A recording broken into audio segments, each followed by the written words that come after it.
I'm really excited to introduce Autumn Grant. She is the co-founder of Flow Meditation. Thank you so much for having me. It's such an honor to be here, and I hope that you're all having an awesome morning and learning lots. Okay, so as mentioned, my name is Autumn Grant. I'm the co-founder of Flow Meditation and Wellness. But first, I would just like to acknowledge that I humbly work and live on Mi'kmaq, the ancestral and unceded territory of the Mi'kmaq people. We are all treaty people, and I invite you to take a moment to pause and reflect on what that might mean, because in the Mi'kmaq language, we hear the word Jalasi, which means welcome, but it also means come and find your place. And I think that has very powerful meaning for our topic today. So come in and find your place. Let's just take a moment to reflect on what that might mean for you today.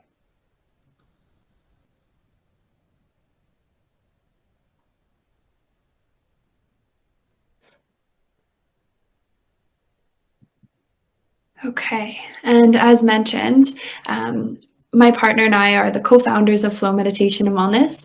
We established our business in the summer of 2018 with a mission to build a happier, healthier, and more connected society through mindfulness and meditation. So I'm Autumn, my partner is Jonathan, and we are also a family. We have two young girls. We have Florence, who will be 4 next week, and we have our second daughter, Irie, who is 8 months old.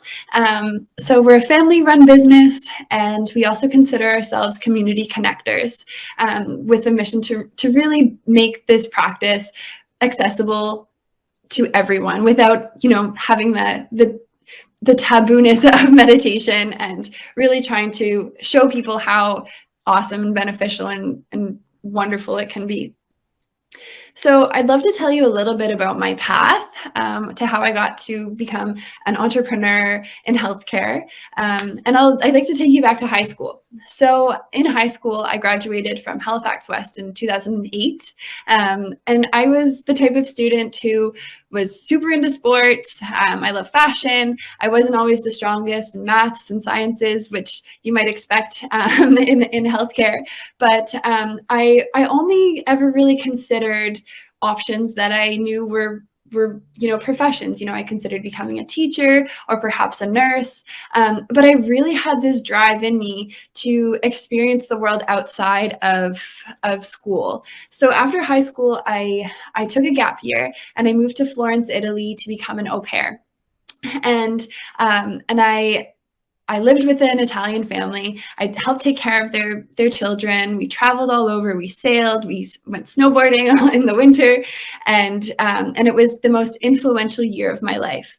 And the family actually had a non-governmental organization in Ethiopia where they would help street children learn the technical skills to live sustainably. And so I was always so intrigued and interested into why things were the way they were in this particular part of the world, in Africa. And it consumed me. So after my year abroad, I returned back to Halifax and I attended Dalhousie University. And I always remember hearing other people's voices in my head saying, oh, once you go a year abroad and travel, you're never going to come back. You're never going to go to school. But it was really this year that inspired me to take action and come and study international development so that I could have a better understanding of how the world worked and why things were the way they were. And I got a combined honors degree with environment, sustainability, and society as well. And so this kind of went against my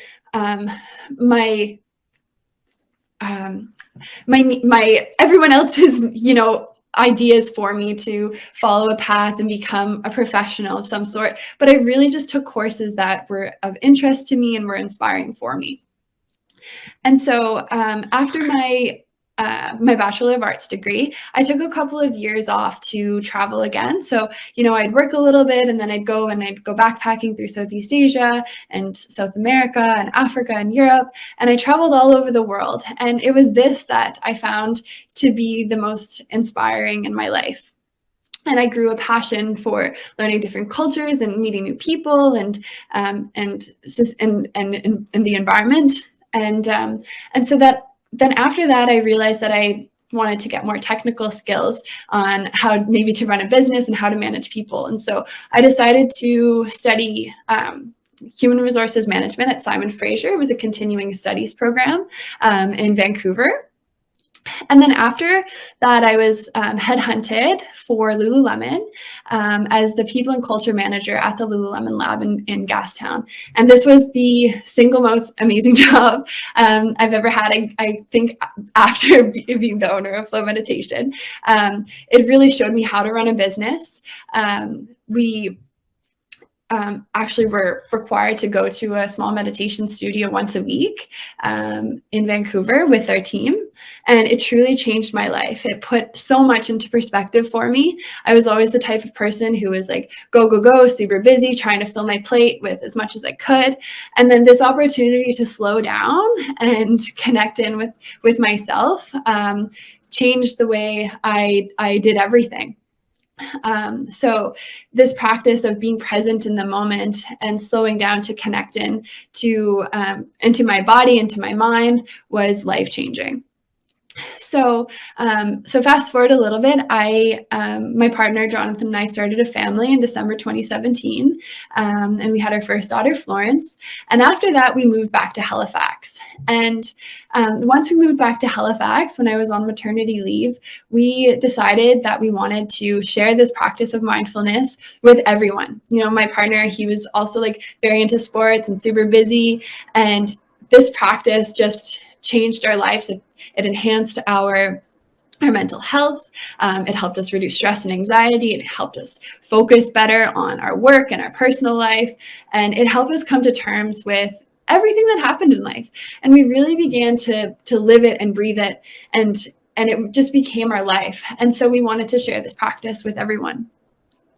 And so now, we opened up a small studio in downtown Halifax where we would host meditation classes. But then it grew outside of that space, and we decided to pop around different fitness studios and different facilities around HRM.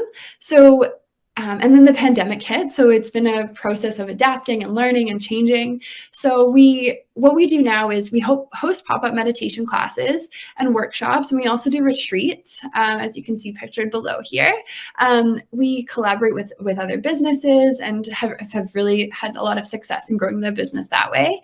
We also do corporate wellness programming. So, if a business comes to us and is a part of their wellness, we will work with different facilitators who can teach, movement and mindfulness, or do some sort of education in holistic wellness or holistic health. We also have collaborated with local seamstresses, and we make meditation cushions, and we also come up with different lines of merch every once in a while. And then we've been hired by third parties to write and record meditations for apps and businesses. So we're the head of mindfulness for the Focus Factor app, which is a brain health supplement company. So we have all sorts of meditations on there. And then we also offer courses in breathwork and mindfulness and meditation.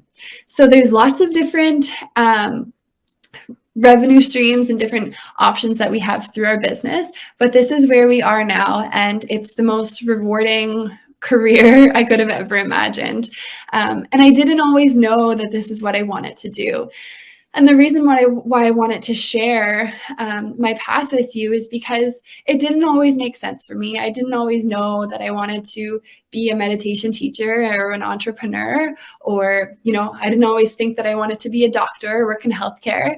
But what I did do is I gave myself the space to slow down, to take the life that was around me in, to process things, to not rush anything, whether it be school or career. But I followed what lit me up and what I was good at.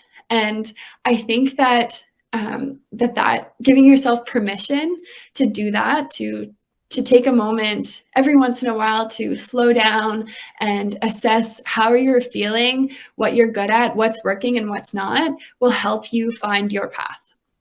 So know that you are always in a place of choice. There are so many amazing choices out there. And sometimes things don't always make sense, but it always comes around full circle. If you're in alignment with yourself and who you are, then everything will always come together. And I really think that by slowing down, you will get there faster. And so I just wanted to end with a quote. Your mind shines brightest when you enlighten others, your heart when you encourage others, your soul when you elevate others, and your life when you empower others. And this is something that we really love to live by. And it's all about, community building for us and as a way of preventative mental health and for healing a lot of the traumas that you might not even know you've experienced in your life. So thank you so much for having me. I'm very much open to any questions you might have. And I will come back to the screen here now so that we can open it up for questions. Thank you, Autumn. That was amazing. I'm a big fan of travel as well, and I think it really helps you to see what it is you're interested in and kind of what does give you joy. And I think it is a huge, I know I did a travel year and I didn't do mine till I was in my 30s, but it made a huge difference in how I now process things and what I choose to do and how I choose to spend my time. So I think it's great, but we have some questions coming in. So if you're able to stop presenting, are you able to do that? There we go. Then we can see more of you. And so we've got a couple of questions coming in. Ms. Combs' class, we're wondering if you could talk about kind of the pay scale for this work. That's a great question. And it differs. So I broke down the different streams that we have, and the pay scale varies. So, sometimes we'll do a lot of free events because a huge value of ours is accessibility. And we want to make sure that, we're in alignment with our goals to make this practice open to everybody. But then if I were to go to a fitness studio and teach a class, I'd receive on average between $40 and $60 for a 45 to a 60-minute class. Then we do bigger things. So, we have a contract with a different meditation app, and we can charge hundreds of dollars for a meditation. Or if we have a corporate company that hires us to do a mindfulness session for their employees, we could charge typically between $400 and $500 for an hour session. And then we can get into conferences, which you can work your way up and earning between $1,000 and $2,000 for an hour speech. So there's many different pay scales. And the thing is that, being an entrepreneur and being a mom of 2 young girls, I have this amazing ability to create my own hours and take on what I want or need to take on right now. And so it's very much a business that we live in our day-to-day life. So when people ask about work-life balance, there's not really a degree of separation between our work and our family life because it's all one, which we personally love. It really works for us. But then in terms of taking on the work, it's okay, what can we do to bring in the financial security? So we have that money, and what do we want to do to that might not cost anything, or what can we become involved in that's really important to us. So it's nice now that we're at a point where we can find that balance. Excellent. And then Ms. Creaser is wondering, is there such thing as an average day? So what do your working hours look like? That's great. They really are based around my children right now. So my little one is in pre-primary. So I find that, she'll be at school between 8 and 2. So I try to get most of my working time in then, or when she goes to sleep at night, when they go to sleep at night. And I have, classes that I teach, on a weekly basis that I plan for. And then, as I have dedicated times, as mentioned, but every day is different, but it's nice because I can pick and choose when I work. Excellent. How has COVID affected your industry? Great question. It's been huge for us. I think that because of COVID, more and more people are returning to mindfulness and meditation as a form of healing and mental health. So it's really, we've become a lot busier since COVID. Okay, we don't always hear that you've become much busier, especially when you own your own business. Exactly. And we let go of our physical space, and it's been really awesome because we'll work with other, yoga studios or fitness studios where, we can be like, okay, let's collaborate on a class. We'll pop in and do a workshop on this day. So we don't have the cost of overhead of having our own space. That's very true. So what kind of advice would you give a student who might be interested in this? I mean, are there courses they should take? What should they take in high school?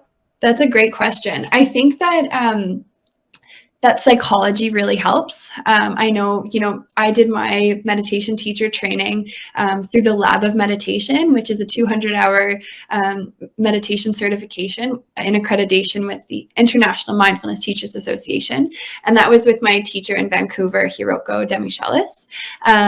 So that's a great option. I know that some people, may start with like a yoga teacher training, which is really nice. And through Flow, we actually offer a breathwork and mindfulness meditation teacher training. It's just a 30-hour as of right now, but it's nice to get started or to complement something that you may already have. We have psychologists who have done it. We have even massage therapists who have just brought it in as a means of enhancing their practice.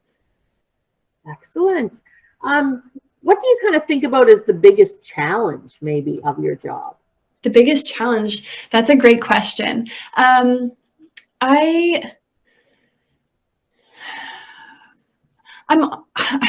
really, really love it. And I can't really think of any major challenges. It's a dream for us. It just feels like everything's really come together.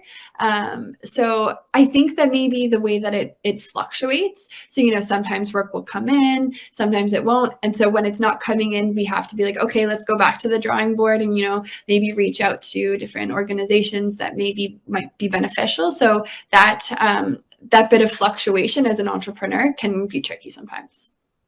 Excellent. Yeah, I think being the entrepreneur might be the harder part of it because you're the one in charge of your financial stability. Totally. Excellent. Thank you so much for joining us today. Thank you to all of our mentors. We've had some amazing mentors today. Healthcare has so many different careers within it and so many that we don't think about, like what you're doing. And it's just amazing. But thank you so much for joining us today. Well, thank you so much for having me. It was an honor. And good luck with everyone. And if you have any further questions, you can reach out to us through our email or on Instagram. Excellent. Thank you, Autumn. Take good care. Okay, bye-bye now.